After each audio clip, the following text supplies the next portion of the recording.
Hi, everyone. Welcome to the Chasing Meet Cutes podcast. I am your host, Nicole. And I'm your host, Trisha. Today, we're going to be talking about a specific actress and some of her most classic rom-coms. So I'm going to just jump into her bio, and we will reveal her in just a moment. This is a beloved actress known not just for her incredible talent, but for her down-to-earth charm and wit that make her feel like everyone's best friend. Born in Virginia and raised partly in Germany, she's a mix of grace and grit, balancing a stellar Hollywood career with a reputation for being fiercely private, genuine, and kind-hearted. Beyond her rom-com queen status and hits like The Proposal and Miss Congeniality, she's a devoted mom, a philanthropist who's quietly given millions to causes close to her heart, and a star who somehow feels relatable despite her fame. We are talking about Miss Sandra Bullock. Sandy. AKA Sandy. Love her. Sandra. She's the best. She really and truly is. She's so great. She's a stunner. She's 60 years old and looks 35. So great. Like, when she was 35, she looked 20. Yeah. So, I mean, it makes sense. She's definitely aging very well. Mm-hmm. But yeah, we're just going to kind of talk about some of her classic romantic comedies or romance films. She's been in so many things. So many. And a lot of them haven't been romance. They've been thrillers or dramas or whatever. Mm-hmm. And so she's just, I mean, it just goes to show she's got a wide array of talent. She can just do whatever, she anything. Literally can do it. She can do it all. Yeah. What perfect. Can't she do? She's perfect. Okay. Yeah. Bottom line is she's perfect. Yeah. So, I think we should talk about one of her earlier movies first. Or actually, before we even get into movies, let's just talk about why we do love her so much. Okay. Why not? Go for it. Why do you love Sandra? I mean, I love her for so many reasons, I feel like. But, I mean, she's just so, we've obviously talked, like, she's just beautiful. Stunning. She's so funny. Her range is insane. Like, I don't know that I've ever seen a movie with her in it that I don't love. I mean, she's one of those for me, and I know for you, but I have certain people that I'm like, if they're in a movie, I'm seeing it no matter what. Right. She's one of those. Definitely. She's one of those. What about for 100%. you? I don't know how else to, like, say it. Yeah, no, I mean, I agree with everything you said. I think I like comedy as a genre in general. I like stand-up comedy. I love just straight up comedy movies, like, and I like the little kind of like humor that some people, it's not for everybody, like the me. Adam Sandler humor or whomever, take your pick. But so something I appreciate about Sandra Bullock is her ability to do physical comedy. Yes. Because not everybody can do that. No. Or if they do it and it doesn't go well, it just looks more awkward or I don't know. It just doesn't hit the same. But she literally is so versatile in her acting skills. Yeah.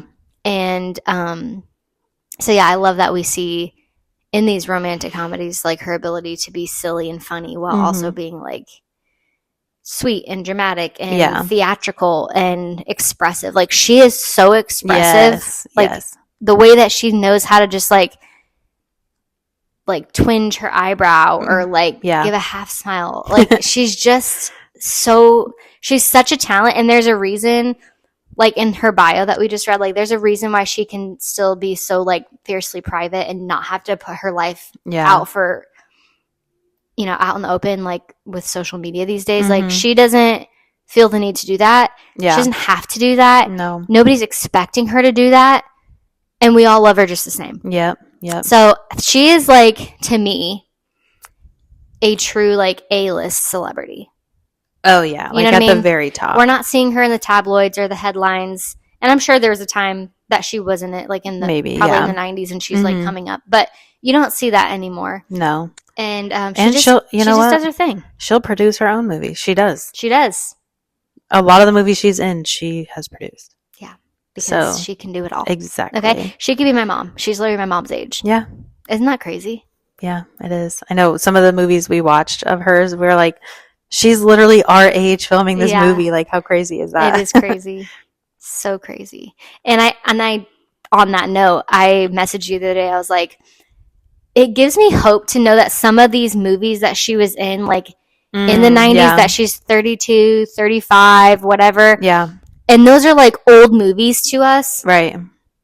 And how many more projects she did that got even bigger and bigger, Yeah. and she just got even more successful. And like, nobody has a bad word to say about Sandra Bullock. Yeah. Like, she just grew exponentially after her 30s. Yeah. And I'm like, that gives me hope. Okay? It sure does. It sure does. Right? I'm like, life is not over. Like, No. when you're like, I mean, I know that we're still young. We're in our Yeah. 30s. But, you know, sometimes it does feel like, oh my gosh, we're already in our 30s. Yeah, And like we're behind. yeah, we're like almost SOS. halfway through life. Like, what, Mhm. you know, but I don't know. It was just encouraging because she's a rock star. Okay, I know we love it. her. She really is. Yeah. What movie are we going to talk about first? I think we should talk about Hope Floats. Okay. Which is 1998. Mae Whitman is in it. She plays her Mhm. daughter. I always remember this movie being on TV all the time. Yeah. Like on ABC Family, Yep. they'd show it a lot. And so I remember watching it as a kid. Yeah. Yep. And obviously, as a kid, I didn't understand. Like, when I rewatch it as an Yeah. adult, I'm like, oh, I didn't even realize it was about this. Yeah. Just because, I don't know, Mae Whitman was also in a couple other things when we were kids. Like, I think we have to be like around the same age as her. Mhm. And so I remember watching other things she was in. So I probably just liked it because she was in it. And Yeah. my parents have always loved Sandra Bullock too. Right. And, Exactly. but yeah, I think this movie is such a heavy storyline, and it's not a romantic comedy. Yeah. It's There's no definitely comedy. just like a romance drama. Yeah. Like, Mhm. there's a lot of life that we see portrayed in this movie that I think, unfortunately, people can relate to. Oh yeah. In regards to cheating and, or like just infidelity within a marriage and death and Yeah. just Navigating kids with all single of parents. that. Yeah. Like, just like, there's just so much in the movie that I thought was just done so well. But we want to talk specifically about the romantic relationships Mhm. that we see. And in the beginning of the movie, when they reveal to us as an audience how her husband has been cheating on her Yeah. with someone she knows, it's utterly horrible the way Yeah. it goes down. I couldn't even imagine. Like, No. that's just horrific. Birdie, which is Sandra's character, Birdie is brought into this like television studio, and she doesn't really know why she's on this show. And next thing you know, her husband's brought in, and then it's revealed on live television Yep. that her husband's been sleeping with this other woman and whatever. And Yeah. they just immediately part ways. Mhm. He's no longer in her life, and also making the choice to no longer be in little Bernice's life. Yeah. And that alone Yeah. was heartbreaking. Yeah. To Totally. Yeah. And that just kind of sets the tone for a good majority of the movie as far as the heaviness of it, like Yeah. you said. Like, A lot and of you know, emotion. we watched this movie as kids, but I don't think as kids we really understood the gravity Oh, of no. it I know I and didn't. how heavy it really is. So as you know, we watch it again as adults, and it's like, oh my gosh, this is like truly just a tough scenario. And Well, like, everything that you know about your life gets stripped away in a matter of seconds. Yeah. With this information. Even if someone is in a similar situation and they choose to stay and try to work on their marriage, like, it's still over as you know it. Like, you have to start over. Right. But when she chooses to ultimately leave and go live with her mom back in her hometown, and her daughter goes with her, her daughter is like, I don't want to go. I want my dad. My dad's going to come with me, and he's going to come back for me. And he said this and he said that. And she's calling him when she can. And she's just like the epitome of a little girl who wants her daddy. Yeah. And her dad is just like, you're not a priority in my life. Yeah. Sorry. Like, I can't straight do up that.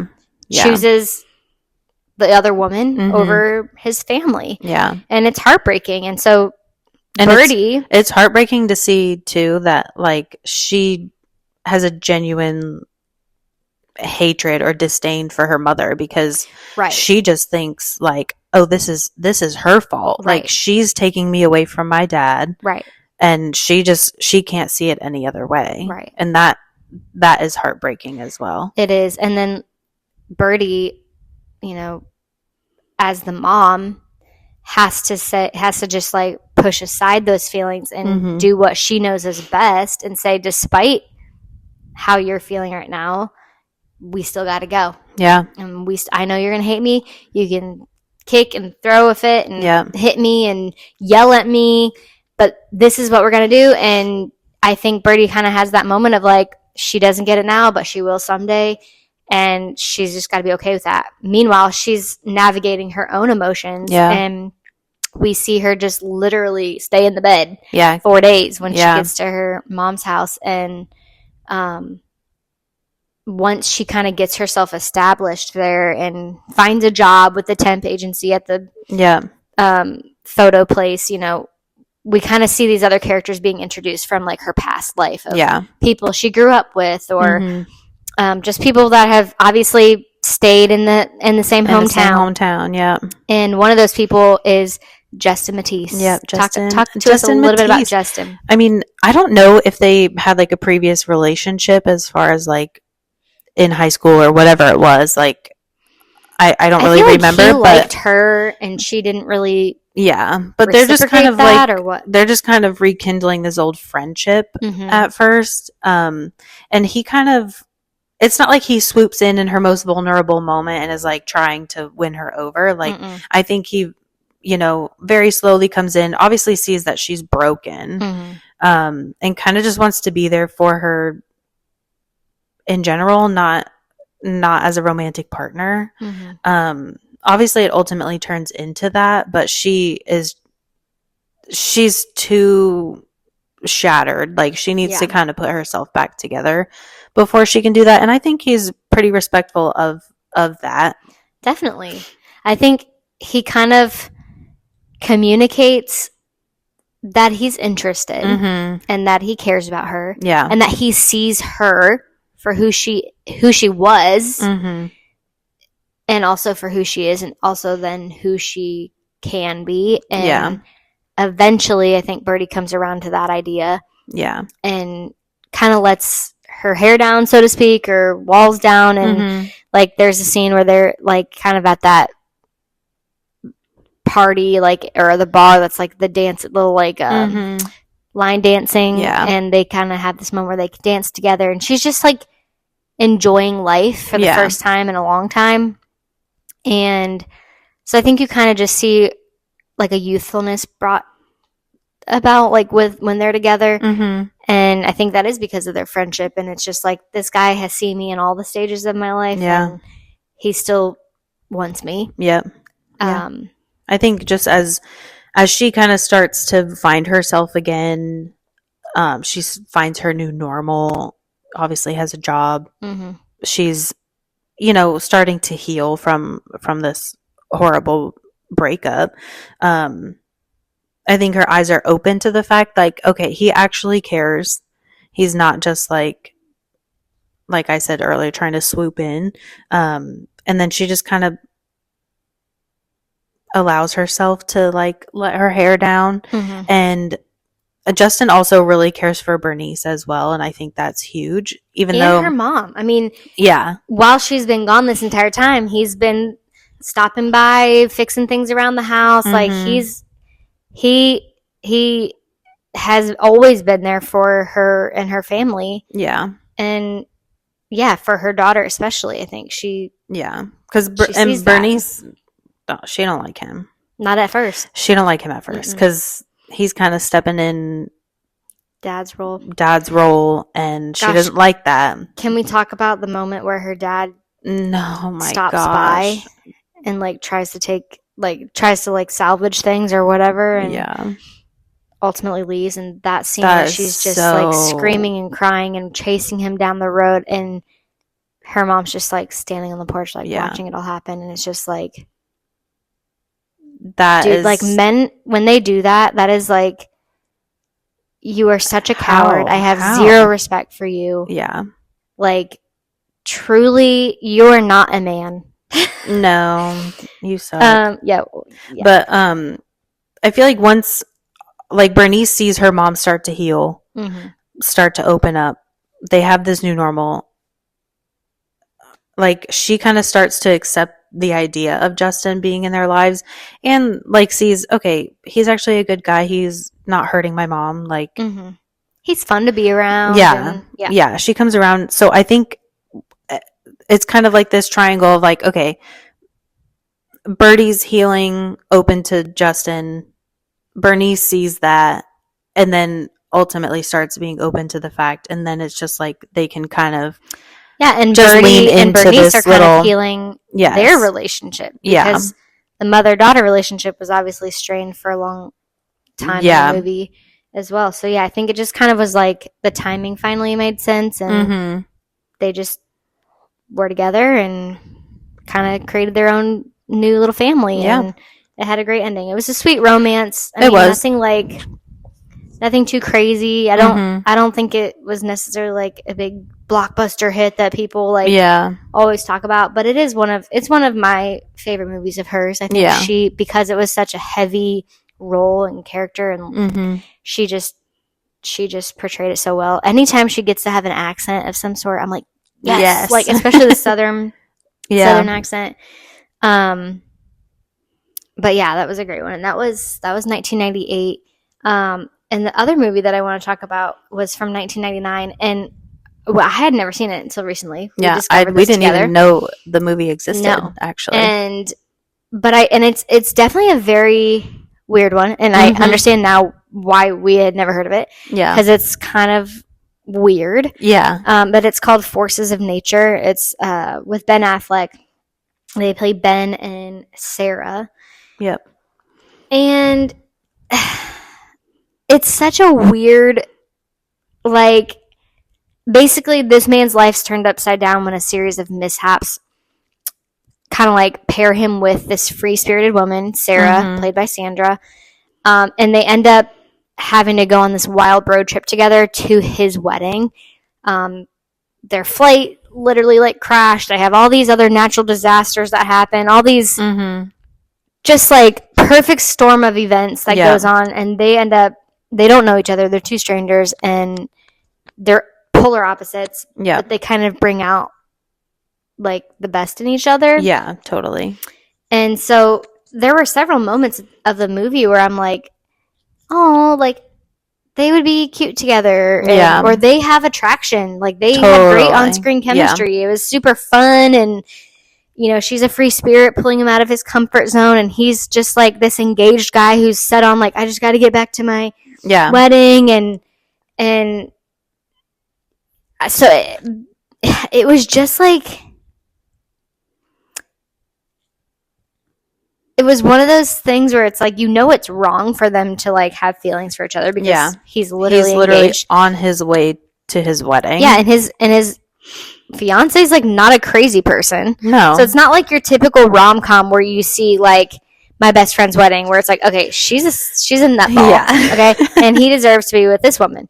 And so you root for them. It wasn't really like that. I'm like, she's just a normal fiance, like waiting for her future husband to show up to their wedding weekend. And which was in Savannah, Georgia, by the way. So honorable mention for Savannah. Place.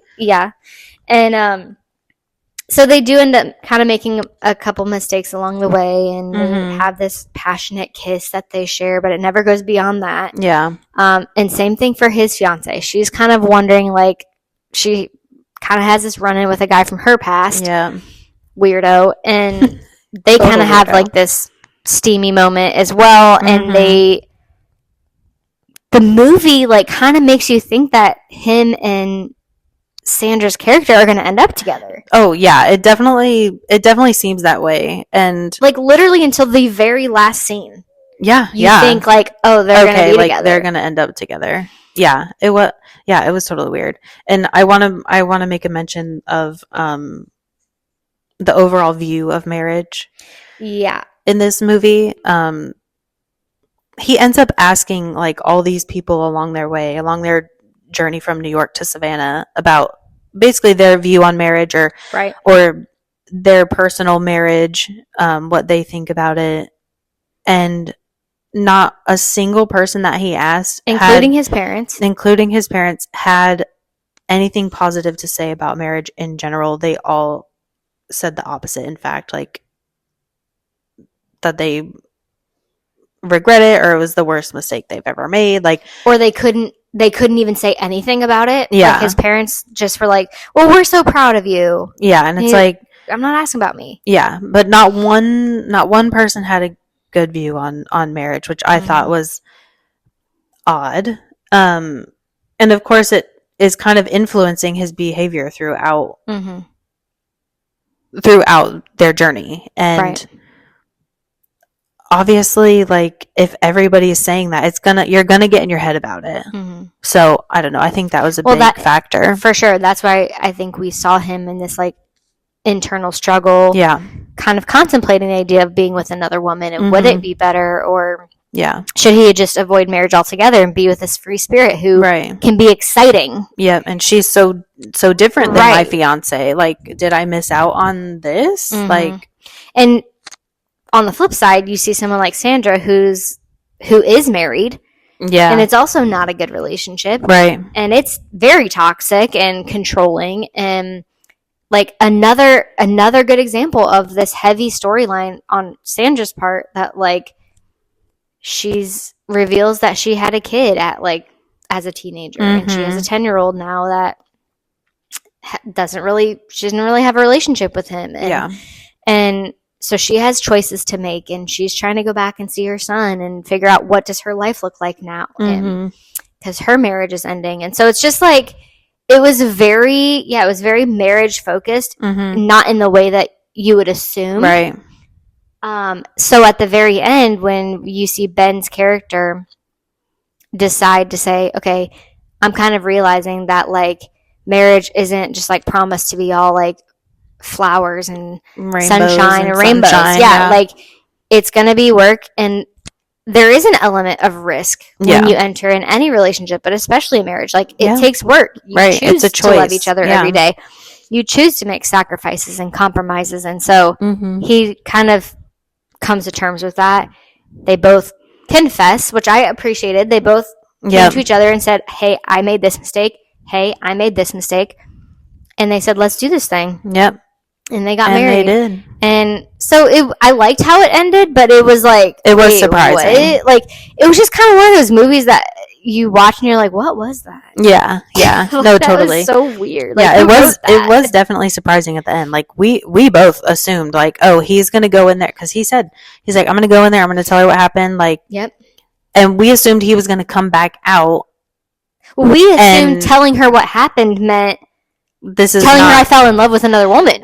Right. So that's what we assumed was going to happen. And kind of the way he was telling Sarah, like, hey, I'm going to go in there. If her dad shoots me, like, you know, whatever.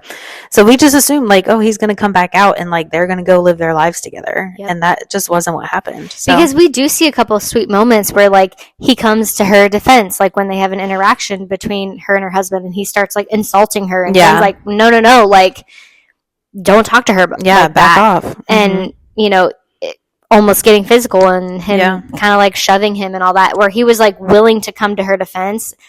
And so it was just another indicator of like, oh, maybe he's has feelings for her. Right. But yeah, kind of a weird movie. Again, I don't even know if I would consider that a romantic comedy. I mean, there were comedic moments and there was lots of romance, but not your typical rom-com, no, especially for Sandra. I think we see her kind of really take off in the rom-com scene the very next year when she does the actual blockbuster hit, Miss Congeniality. One of our faves. Definitely. I mean, who doesn't love Miss Congeniality? Who doesn't? My goodness. It's just the best. And I mean, come on. Benjamin Bratt. Hello? Okay. Oh, my. Yeah. This is just a great one. I mean, it's iconic. Yeah. Obviously, like, they don't start off as lovers. Not at They all. just start off as bros, honestly. They're literal bros, okay? Yeah. She's one of the dudes. Totally. She's one of the guys. They can go eat burgers and wings and drink beer at the bar at the end of the night. A pint of ice cream. Yeah, they gotta have the ice cream. She's wiping her mouth with her hand. Like, she is a total mess, okay? Yeah. And the thing is, like, I think we kind of hear this idea of, like, being, like, the pick-me girl, where it's like, I'm not like other girls. Yeah, like, I'm just one of the guys. Like, girls love to try to be like that. Like, I just like sports and, like, no, they could shooting never. guns. And it's they like, could never. Okay, you may genuinely love those things, but, like, you're not actually one of the bros. You just want to get with one of the bros. Yeah, so you're willing to hang with all of his bros. Exactly. They could never do it like no, Gracie but Sandra, like, that was not even on her radar. No. Like, I mean, close. Gracie. Yeah. Gracie Hart. Gracie Hart. / Gracie Lou Freebush. Right. That was, like, she was totally oblivious to that being an option for her. Like, the dudes at work were just her coworkers. Yeah. Not coworkers. I don't know what you would say, but yeah, she was not, like, low-key interested in them. She's literally like, I just want to punch you guys. Like, I just want to beat you up. Let's spar. Yeah, let's tumble on the mat. And I'll make you tap out. Like, it's totally fine. Yeah. I just think the whole concept of this movie was, like, earth-shattering. Brilliant. Like, nothing we had ever seen before. Mm-mm. And it was so fun to watch. Like, I remember seeing the preview for it and being, like, excited to see it. I remember, like, it was fun that I remember watching this with my parents. Like, it wasn't, like, inappropriate. Yeah. And I think that's something we see too often today is, like, you can't, like, families can't watch movies together anymore. Really, like this. Like, rom-com. Like, sure, there might be moments where I remember my parents being like, close your eyes. Like, but this was just such a good, clean, funny, filled with romance. Not filled with, but, like, enough romantic moments between the two of them that just really made you want to see them together in the end. Yeah. I just, like, obviously she gets this, like, massive makeover for the pageant. Because, you know, she has to blend in with the pageant ladies. So right. she, you know, has to just suck it up and brush her hair and put on some makeup and change her clothes. Yeah. And I just love the way that, like, Eric Matthews looks at her. And of course, like, I don't mean that to say, like, oh, just because she got a makeover, like, now she's good enough. Like, that's not what I mean. And no. If you think that. He always saw her beauty. Yeah. Before that, like, you could tell the way that he interacted with her. Mm-hmm. And even in their banter, like, I think he low-key had a thing for her, but kind of just knew that there's no way on her radar. Yeah. Totally. But, like, I think he kind of, like, knew it was all underneath all of that, like, all along. Yeah. And even though he acted like, oh my gosh, like that iconic scene of her coming out of, like, the hangar. Oh, walking towards the plane. Mm-hmm. Iconic. And totally. He's, like, basically drooling. Yeah. And he just, like, lifts his sunglasses and is like, dang. Yeah. They just had so many good, not memories, so many good moments on screen together. Mm-hmm. But I think you brought it up before where it's like he was always kind of looking out for her. Yeah. Like, throughout the whole movie, even in the very beginning before the makeover when they're trying to figure out who's going to go undercover and they put her on the screen and show her in the bathing suit and everybody's like oohing and ahhing and he's kind of like, all right. Like she's an agent too. Yeah, like enough of that. Yeah. Like, and yet he's realizing like, oh snap. She's got it. Oh snap. Yeah, but yeah, he was protective of her. Mm-hmm. And I just loved the whole, like, progress of, like, them going from being buds to lovers or, like, having a love interest. And I think they both just resisted it so much. Like, oh yeah, they just like didn't want it to happen, but also at the same time did want it to happen. Which is like the whole will they, won't they? Yes. Enemies to lovers trope. Like, you want to see them together so bad. Yeah. And, like, the one of the best scenes, which I know you agree with this, but like them out by the pool deck Oh gosh, was yeah. just like finally when they're like so playful together and can just kind of like, okay. And they're alone, like Yeah. truly alone. Mm-hmm. And she's just doing the whole like, you want to hug me, Mm-hmm. you want to love me, and there's just so much tension there. oh gosh, him getting so close to like as if Yes. he's gonna go in for the kiss, and then he whips out the candy bar, Mm-hmm. and she just like, they don't give into it. No. They don't give into it. They recognize like they've got a job to do. They're literally trying to like intercept this terrorist attack from happening.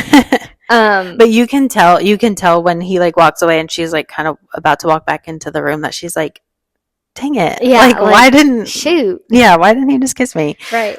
But I don't know. I just love how it developed, and there was a couple times throughout, this job that they're doing that she was so adamant about like, hey, I know what's going to happen. I know who's doing it. Like it's, it's an inside job kind of thing. And they didn't want to believe it. The director of the FBI didn't want to believe it. He kind of found himself in a spot where he couldn't really like have her back.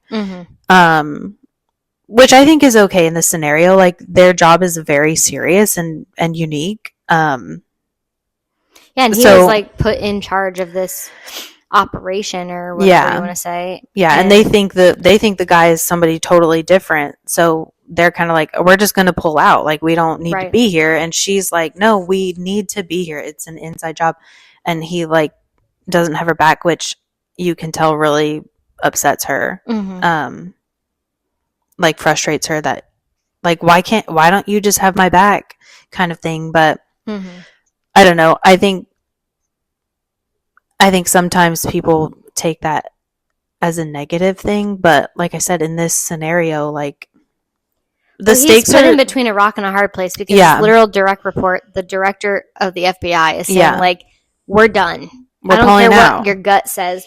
We're done. Yeah. So he like has an obligation for his job. Career that he's built. This is like one of the first leads he gets, like opportunities to lead, and he wants to follow through with that. But I think like it wasn't just a letdown for her, like on a personal level, because they obviously have been connecting throughout this entire experience and kind of forming these feelings for one another. But I don't even think it was so much about that made her upset. I think in the professional sense, where she's like trying to prove herself after messing up in the beginning scene of the movie with another case, like she's like, no, like it's almost like the boy who cried wolf kind of thing. Yeah, like they don't believe her. They don't believe her now, and she's like, I got to ride this out because like this is real, and I'm frustrated that as a professional, like agent to agent, you're not gonna just take my word for it. Like I may not have all the pretty proof to hand you, but like, can't you just believe me? Yeah. And I mean, she obviously is so confident in it. She literally turns in her badge and her gun. Yep. Like, which is obviously very telling, but, and she's obviously right. She was right. But he also ended up like staying behind. Yeah. For the whole thing. So, he did.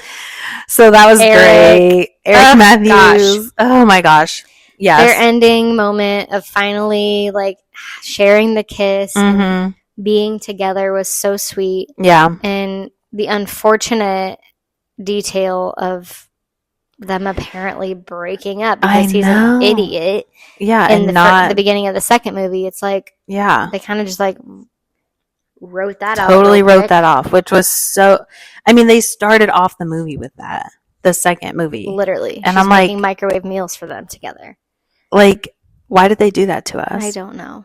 But the second movie was arguably better than the first in certain ways. I love, I love it. But that one we can hardly consider a rom-com. That's just like straight up comedy. Yeah, that's why we're not talking about it today. But I will say, even though Eric Matthews ended up being kind of a low-key jerk. Yeah. Benjamin Bratt will always totally have a place in my heart. So. Absolutely. 10 out of 10 movie. Great on-screen chemistry. Yeah. Banter was a 10 out of 10. their relationship was so playful, not toxic at all. And we have to flash forward like almost a decade to get to the next movie that we're going to talk about. Yeah. Which is The Proposal. And listen, I'm not going to say what we just saw, but the picture that just came on our screen instead of our outline, it just took us by surprise. I cannot breathe. Oh my gosh. Listen, this is just real life here. Oh my gosh, so freaking funny. So let's talk about The Proposal. The proposal, you guys. This might be like, I think this might be a movie like in my Mount Rushmore, like my top 4 favorite. Yeah, movies. One of the greatest of all time. Yeah, it's a goat for Has sure. to be. Has for sure. To be. And I mean, we saw it in theaters at least twice. Oh yeah, if not more than that. I at can least only twice remember on twice. opening weekend. Yeah, we were there at the midnight premiere. When when we could stay up that late. Yeah, I can't imagine doing There's that no now. way we could do that now. Oh my gosh, that's so funny. Do we need to give a synopsis of this one? I mean, I would be shocked if people didn't see it, but Or even need it? I'll read it. Go ahead and read it. It's just a sentence. Okay, so The Proposal is about a demanding boss who convinces her assistant to take a marriage to avoid deportation. A fake marriage at that. Oh, I said take a marriage. You guys. To fake a marriage to avoid deportation, leading to hilariously awkward situations and unexpected romance. It's your fault. It's your fault. Oh my gosh, you guys. I'm really like, I have a history of getting into a laughing fit and not being able to get out of it, but I'm not going to let that happen. Yeah. So, yes, The Proposal, that's the storyline. Margaret finds out she's going to be deported. She, in an attempt to save her job and her life as she knows it, she tells her assistant, hey, guess what? We're going to get married. And he's not really okay with that. And she kind of promises him this role as an editor at the company. So he goes along with it. And it basically, in the way they end up meeting with like this immigration guy, and he's asking them the 20 questions. How'd you get to know each other?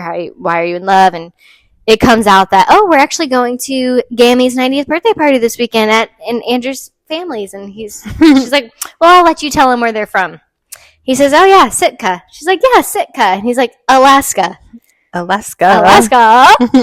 So then we see them in Alaska. Yeah. And that's where the movie takes place. Yeah. So Margaret, Sandra's character, obviously, she's like totally used to being alone. She has no family, no parents, no siblings, no aunts and uncles even. So she's just like buried in her career. And she just has this like super hardened exterior. But that kind of people are literally afraid of her. Like, she's very intimidating. Yeah. Like when she walks, she's not just giving confident boss lady. She's giving like, don't talk to me. Like, you are beneath me. Yeah. That's the vibe she's getting. Literally when she walks by that one woman's desk and she's like, good morning, Miss Tate. And she just like keeps walking by. Like, yeah. And what does he always say? Like, not the beast, but like the witch is on her broom. Yeah. Like she is not liked. Not well liked in the office for sure. Obviously they had to fake this relationship at first. I mean, I don't know. You take it away when they get to Alaska. Yeah, I mean, worst nightmare. I think that's where we see a lot of the comedy come from, is they go to such extreme lengths to sell this relationship as real that it's just so funny, because we know Margaret's real personality. Yeah. And we know Ryan Reynolds' character is like just dry sense of humor. Yeah. Very much like, okay, I'm going to run with this, and we're going to make, you want this? Okay, we're going to do it my way. And from the get-go, they get in the boat, which is a whole like comedic scene in itself. They get to the house, and the mom reveals like, oh yeah, we have basically this entire party waiting for you guys to celebrate your engagement, or just like a welcome back party. Mm-hmm. Yeah, they don't even know they don't even know they're engaged yet. Somehow it comes out he's engaged. They're engaged. The family's like, okay, let's tell us all about it. Okay, this is one of my most favorite scenes in the entire movie. Yeah, because it's just the back and forth of them telling the story of how he proposed is just so freaking funny. Down to underneath all that crap, to this woman's about as subtle as a gun, to, I mean, he had like some classic lines in that scene. But the crazy part to me was like when they like wanted to make them kiss. And I know. I don't know why people do that.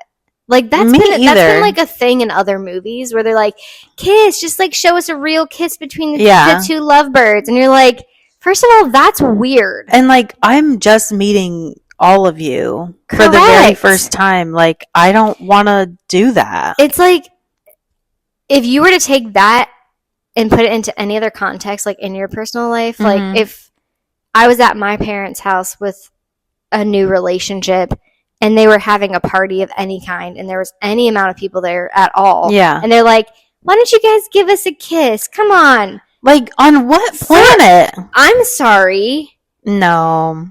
The answer is simply no. And you're also not going to be like, oh, give her a real one. Yeah. Make them do it again. I know. Like, excuse me? Of course, in the movie, you're kind of like rooting for that to happen because you want to see these two people that you know, like, hate each other. Like, what are they going to do? And of course, we see in that moment in the movie, that's where they have their first kind of like spark of like, wait a second. Like, that kiss felt like maybe it was, kind of like there's something here. But they definitely have the whole opposites attract thing going on. They were actually like the enemies to lovers trope was definitely them. They were actual enemies. Yeah. And so to see how that morphed into real love, and sincere love of them really discovering and getting to know each other, like they had been working together very closely on the daily for 3 years, and yet they didn't know like the most basic details about the real important stuff. Like obviously Andrew knew more about Margaret's life than she knew about his, but he didn't know like the why behind a lot of things in her life and of why she is the way she is. Yeah, totally. And so and the classic scene of them like smacking into each other naked, oh my gosh, like her trying to find a towel and him like having his earbuds in still, like getting ready to get in the shower. Like that was just, I remember that being in the preview. Yes. And oh my gosh, it was so freaking funny. So funny. Another example of her physical comedy. Yep. And so that night is when that's my favorite scene. Yeah, that is the best. Like when they're just, obviously he makes himself a bed on the floor, which that alone I love. Respectable. Because we're supposed to be in a hotel, and that obviously didn't happen. The family's like, no, you're not going to stay in a hotel. You're going to stay with us. That whole scenario is my worst nightmare. The whole thing. Going to the family's house with all those people is my actual worst nightmare. Yeah. I don't care about the party necessarily, but like if I'm going into the like staying with his family for the first time or meeting his family for the first time, especially in a fake scenario like this, like, but even if I'm like with my person and we're seeing his family and the plan is to stay in a hotel for whatever reason, for that plan to be switched at the drop of a hat to be like, no, stay here. Like that would give me like a smidge of anxiety. I think. But totally. But anyway, I saw the house like what it was. I'd be like, oh yeah, I'm chill to stay here. It's beautiful. True. But so they have this moment, like he's made his bed on the floor. She's in the bed, and they just have like this very sweet exchange of like their personal lives. Like we finally get a glimpse of who Margaret really is, why she is the way she is. And even Andrew too, like we kind of get to see like why he is the way he is. And I think it's just so like when he just says like, don't take this wrong way, but like you are a very beautiful woman, is just like, Yeah. Oh my gosh. Yep. So good. Yep. So good. I know that scene, because of that scene, it always makes me want to like read Wuthering Heights at Christmas time. Yeah. And it's something I've never done, and I need to do it. But you say it every year. I do. It's because I want to get a good copy of it. Yeah. Okay? I don't want no Amazon like 2024 copyrighted version. I want it like a cool, like from an antique bookstore. Like or something. I'm gonna find it in an antique store one time. But anyways, nonetheless, this moment between them is really where like the foundation of their real feelings kind of starts to happen. Yeah. And of course he kind of kills or like changes the vibe by like singing like it takes two to make a thing right. And they kind of laugh at each other, and they kind of share this moment where they can be fun, like kind of have fun together, and it doesn't all have to be so like serious and whatever. It's just kind of like Margaret's walls coming down. Yeah. And the morning after that is a scene I always love of like that moment happened. You can tell Margaret's feeling real feelings because she gets up and immediately like is like trying to like put herself together. Like she's putting like little lip gloss on, like she's patting her cheeks, her hair, and like fixing her sleeping position to making it look like she's just like a sleeping angel. And because she like wants to impress him, or she wants to like look her best self for him, and it's like she wouldn't have cared otherwise. Like whatever. I just thought like, okay, we're starting to see Margaret come around. Yeah, because she's like, I mean, she really resists at first because I think she's just like scared to death to 100% to even think about being involved with someone romantically. I don't think she can comprehend that. Put the romance aside, but just feeling loved, period, by anybody. And I think we see that in the scene where she's trying the dress on with Gammy and his mom, and they have the exchange of, you could come up to our house for the holidays. Oh, it'd be great. Or we could come to you. Oh, I would love that. And it's just this moment of like the motherly or grandmotherly love that she's not experienced really ever. Yeah. And I think that's when we see her like kind of realize, I can't do this. I can't hurt these people who have nothing to do with my situation. And she just goes down this like spiral, like she's panicking. Totally. She runs, jumps in the boat, takes off. We see that iconic moment where she throws herself off the boat on accident.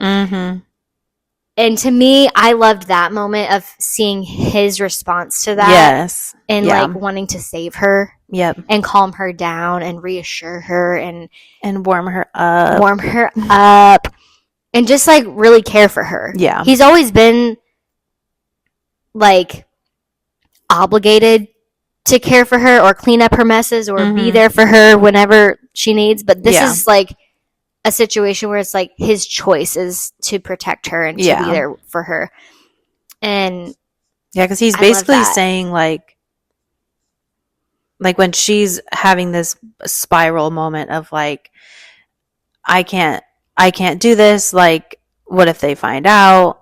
I don't have this sort of thing, like with the necklace or just with the dress, the necklace. I don't have necklaces. Like I told them, we could come to them for Christmas, and like she's just having this full panic moment, and he's like, they're not gonna find out. Like it's all gonna work out. It's gonna be fine. And then obviously she falls off the boat. But yeah, I think that's really sweet to see him just being like very calming and reassuring, and obviously him rescuing her. But it's just kind of like where we see him expressing his love for her. Again, they haven't had any verbal exchange about their feelings for one another at this point, even though this is towards the end of the movie where like we've seen them fall in love gradually up until that point. And obviously when they get back to the boat, they're met with the dude from immigration, and everything kind of comes to a head. Yeah. Of like, okay, we're having this wedding, which we know that she ultimately gets down the aisle, decides to like confess everything. and packs her bags and leaves. Yeah. I think she knew she had to do that. Like, Mm-hmm. It was a like, selfless, yeah, a true like selfless love. if you love someone, let them go. Mm-hmm. That was like a classic example of that. Because she just like wanted to do the right thing, even though sure she may have these feelings for him, but like she can't do it in this way. Yeah. So she's got to go back to Canada, whatever it is, and that's heartbreaking for her. But she sees it as more important not to hurt him or his family. Right. Right. And I think, again, we had learned more about like who she was as a person, but it was also the moment of seeing her being willing to consider other people instead of just like only being so self-focused, which is like the version of her we were met with in the beginning. Yeah. Like, she's not even really probably having any community outside of her work. Oh, she's literally doing her the Peloton before it was the Peloton existed. You know, doing her workout by herself. Everything is alone. Any opportunity she could do something alone, she was doing it alone. And for her to walk away from that, knowing there was real connection there and an opportunity to have a family, she couldn't lie. Yeah. Like, her integrity came through in that moment. And but we see Andrew being like, I don't care. Yeah, no way, girl. Like, we've come this far, and now I actually do love you. Yeah, so I gotta find you. And he's running after her, and of course, it's too late, and she's already on the plane. And we see Gammy coming in clutch, like, heck yeah, she a heart did. Attack. Yeah, she did. Forcing mom and dad to have the real come to Jesus moment with Andrew and each other. And, you know, we see kind of them kind of have their moment, and then we flash forward to the final scene back at the office with Margaret, which is her box, which is the best. It is possibly the best rom-com ending there is. I have to agree. It's so good. What he said, the way he said it, the way he didn't take no for an answer. Like, yeah, it was so good. Why don't you walk us through and it? Also, she looked so beautiful in that scene. She did. I just loved like her hair in that scene, the outfit, everything. She looks so great in 2009. Yeah, she was at her peak. Yeah, she's packing up her office. Yep, telling the other people in the office where to send the boxes, whatever.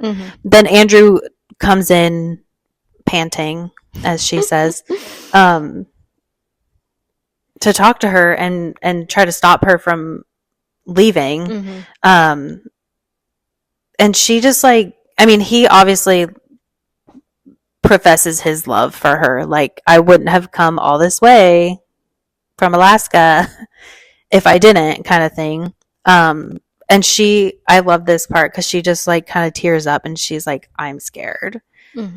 And he says that he is too. And I don't know, the moment, I forget exactly what he says, but he said, you can imagine like how I felt when the woman I loved woman I loved left me at the altar. And it's like, I think maybe a part of her was so afraid of the rejection of Andrew, because like maybe she felt like, I think we both have feelings. Like, I don't think I'm reading into that, but like I could be. Yeah. Because who wants to be? I'm horrible. Yeah. I've been horrible to everyone. I've been horrible to Andrew. Him. Yeah. And like, surely he wouldn't want to be with me. Right. So like, I'm just going to remove myself before I have to experience any more heartbreak that I already feel. Yeah. So hearing him say that, like, allowed her to even be vulnerable enough to say like, I'm scared. Yeah. She could have just said like, it's not happening, I'm going back. Yeah.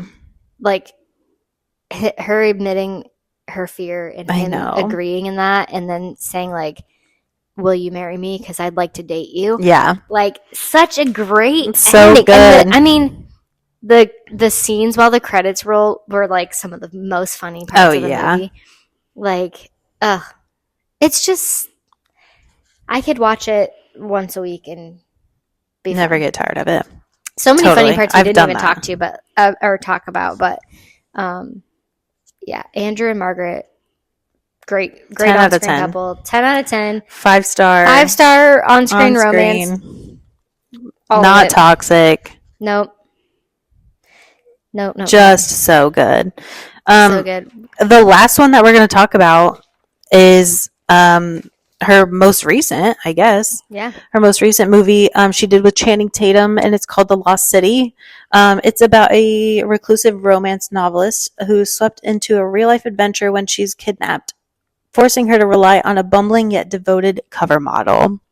I loved this movie. Obviously, it was kind of like exciting to be like, oh my gosh, Sandra and Channing Tatum together in a movie. Like about time. Come on. Yeah, like how fun is that? Yeah. So we saw this in theater together. We did? Yeah, with Shelly and Amando. Oh my gosh, I forgot. Yeah.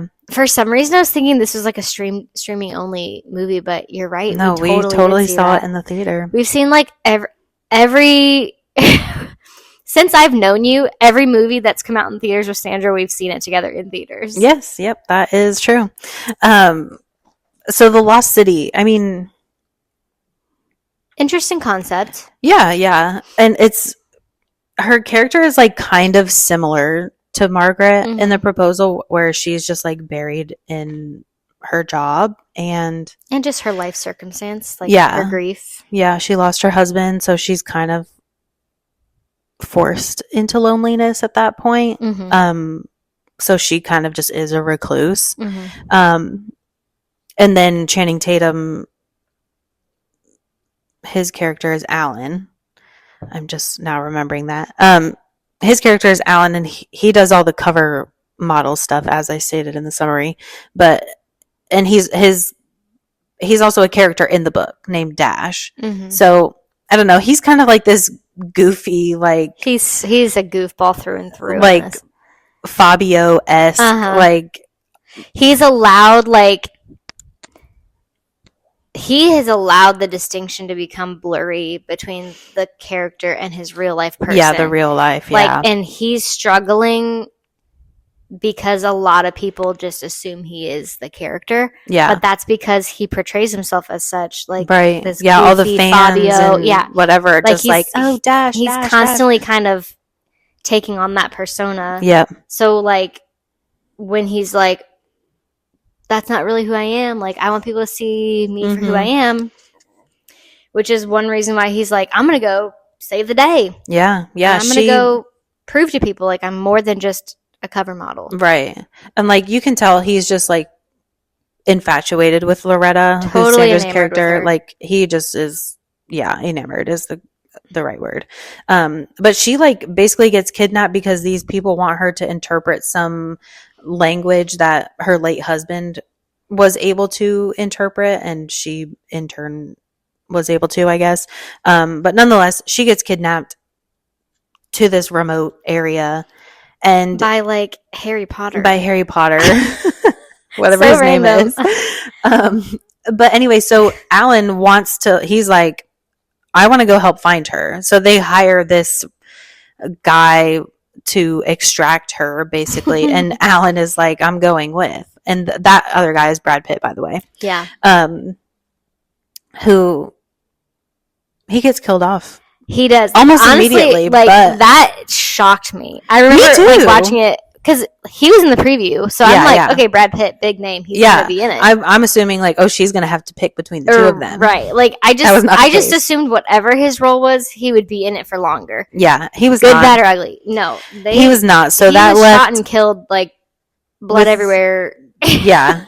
it was like a JFK situation, like brain matter. Oof. Yeah, everywhere. It was. Yeah, but then poor Dax is just left to be like, Dax. I mean, Dash. Dax. Alan. Yes, Alan is just like left with this, like, by himself. Yeah, he's like by himself having to extract Loretta, which they found Loretta together, so he at least has Loretta. But now he's got to get out of this. She's tied to the chair. Yeah. Her heels are again with the physical comedy. Yes. So good. So and good. both of them can do it. Like Channing is also really great. Oh yeah. We're on a first name basis. Channing. Yeah, Channing just like Sandra. We talk about these people like they're our friends. Exactly. But yeah, I mean the moment where he gets like the leeches all over him and on his butt, like it's just like so funny. It's just it's a little bit more cheesy than what we've gotten from Sandra before. Mm-hmm. It's leaning more comedy than romance, but the romance is definitely there. It's evolving. They start to like develop these slow feelings, if you will, and Alan really just like wants to be the real life like leading man in this adventure and like the protector, and wants to be a team with Loretta, and they eventually, I mean, they're in the jungle. Yeah, they're forced to work together because their survival depends on it. Yeah, so they, there's like a night where they kind of like actually get to know each other a little bit, and he pleads his case where he's like, I'm not just a cover model. Yeah, like that's not only who I am. Right, and he really does end up proving himself to be a protector, and helps her through many scenarios they run into in the jungle, and they do start to kind of fall for each other. They do. It was actually very sweet because it was kind of this like funny, cutesy, goofy like situations they would get themselves in. Yeah, and like, but they genuinely like had a connection. Yeah, where once they finally got towards the end, like he was willing to like sacrifice his life for her, really. And obviously it didn't come to that, but that's kind of where he ended up. And he did get to be kind of like the hero of the story. Yeah. There was a couple moments where like they had to climb this cliff and she was kind of panicking about it. And he was like, do you smell that? And she like takes this big whiff in, and he really only said it to get her to breathe, like to like take a deep breath, relax. And he did it again when they had to go into this tiny little cave, probably only the width of Sandra Bullock's body. And same thing, like, do you smell that? Just to get her to like, obviously relax a little bit in that situation. So I thought like that's just a little sweet moment. I think it was like the relationship for her, once she's obviously lost a husband, a great love of her life, who they had adventure together, and obviously she's in this dark place and keeping to herself and all that. I think the love that she finds with Alan is kind of life-giving. It's kind of like this fun, lighthearted, real, but not too serious. Not serious in the sense of commitment, but like it can be fun. Like we don't have to just be like these adventure seekers with translations and like this is not a normal scenario. No. Like I don't know. I loved, not to jump to the ending, but I did love that it ended with them together. Yeah. And even like, because I was like afraid that once they both got back to reality, she'd kind of come to her senses and be like, you're the cover model for my books. Like, I love you. You're a good guy, but like, no, it's not for me. Right. I'm too mature. Like it definitely painted the picture of like minor age gap, like nothing too major, but she definitely was older. And I just love that they ended up together and they got to just be on their beach. Yeah. On the beach, not their beach, on the beach together.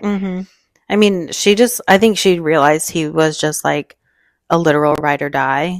And, and what more she finally just like gave into the idea. And and then they just end up together on the beach, kissing. Yep. KISS. After that movie, we were like shipping them so hard together in real life. We're like, please, like, can't they just be together? Like, I know. Their kids go to school together. They're already friends. Like, but he was seeing what's her name at the time. Yeah. And I don't know if her husband had passed yet. I don't know. Her life partner. Yeah. RIC? RIP. I'm so. I was like, what is RIC? I was like, is that like his initials? No, R.I.P. to her husband. R.I.P., That's yeah, seriously. so sad. He died Very from sad. ALS, I think. Very, very sad. Yeah. And not to end on such a sad note. Yeah. So let's rate this movie before we end the episode. As far as the on-screen romance goes, what are you rating this? Probably like a 4. Yeah, I would say like 3.5, 4. Yeah. It was there. It wasn't a ton. Yeah. It was enough. Mhm. Cutesy. Not super like steamy, spicy, none of that. No, But it was- and I wouldn't say like, oh my gosh, this is my like favorite movie. Just simply No. because if you put someone else in there besides Sandra, I might be like, oh yeah, it was cute. It was really good. Mhm. But like, There's only like I maybe really only 2 like it other because people that we would be okay with. yeah. Have you guys ever seen Pearl of Paradise? We'll talk about that someday soon. We too, will. But no, I liked it. I think again, like going back to the beginning, Yeah. anything Sandra's in, We're watching it. We're loving it simply because we get to see her talent Yeah. shine. Yep. But those are just some of our faves of hers and some of the greatest on-screen romance Yeah. couples that we've seen. Yep. But yeah. Thanks for listening, guys. Until Thanks next for hanging in time. there with us. We were a little bit off the wall in this episode, Were we? but we appreciate it. We'll see you in the next one. Bye.